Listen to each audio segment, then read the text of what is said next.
भी चाहते हैं कि सोनो टोन भोजपुरी का ऑडियो वीडियो सबसे पहले आप तक पहुंचे, तो लाल बटन दबाकर चैनल को सब्सक्राइब करें और हाँ, बेल आइकन को दबाना ना भूलें।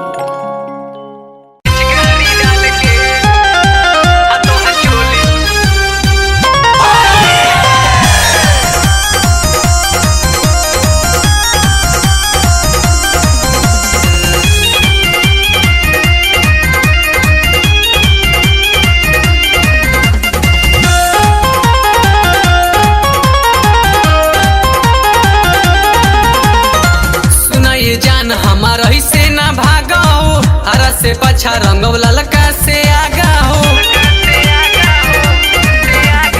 सुना ये जान हमारा ही से ना भागा हो, हरा से पछा रंगव ललका से आगा हो।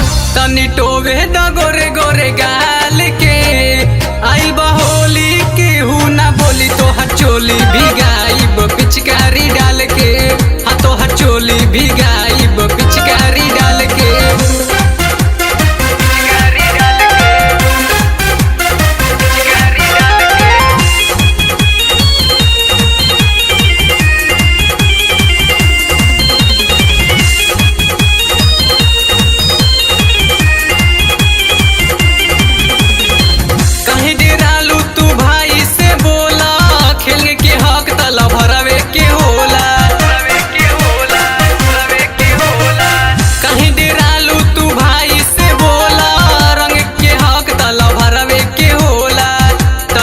जाना हमरो हाल के आइल बहोली के हूँ ना बोली, आइल बहोली के हूँ ना बोली तोहर चोली भिगाइब पिचकारी डाल के, तोहर चोली भिगाइब पिचकारी डाल के।